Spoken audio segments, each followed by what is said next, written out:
Week 2, Dialectic Level.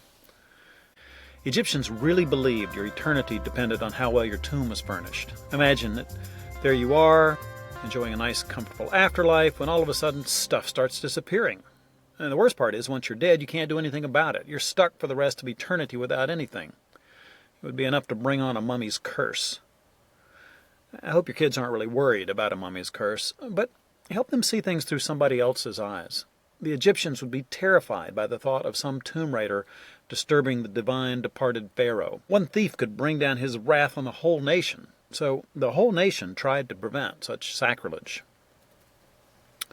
Now, your dialectic child is at a good age to think through the process of building a pyramid. Take it all the way back to the beginning. You're standing in the middle of a sandy desert. What are you going to build a pyramid with? How do you get it to your building site? Well, the answer, of course, is stones. Big ones, and many of them came from quarries near the pyramids, but they brought the granite blocks almost 500 miles down the river to the Great Pyramid of Khufu.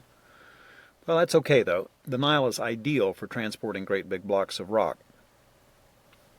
How did they cut out such perfect stones? They didn't have modern machinery, not even iron or bronze. The hardest metal they had was copper. Try chiseling stones with a penny and see how far you get. Yet the Egyptians carved out perfectly shaped stones. The ones inside the tomb itself fit so closely you couldn't slip a playing card between them. Well, once you've got your blocks, what do you do with them? How do you get that last stone almost 500 feet into the air? Nobody really knows. Enjoy speculating with your son or daughter. One surprising thing that we do know is that the Egyptians didn't rely on slave labor for their pyramids, as Hollywood might suggest. The Egyptian farmers worked on the pyramids during the months when the Nile floods made farming impossible. Experts speculate that around 100,000 Egyptians worked on the pyramid each year. If your child gets tired of engineering, try anatomy. There's nothing like making a mummy to introduce you to your internal organs. Now, this is not a topic for dinner time, dads.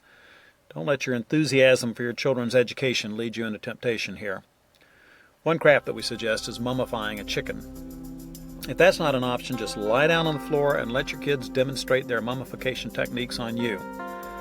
Brace yourself, though, for the part where they suck your brains out through one nostril.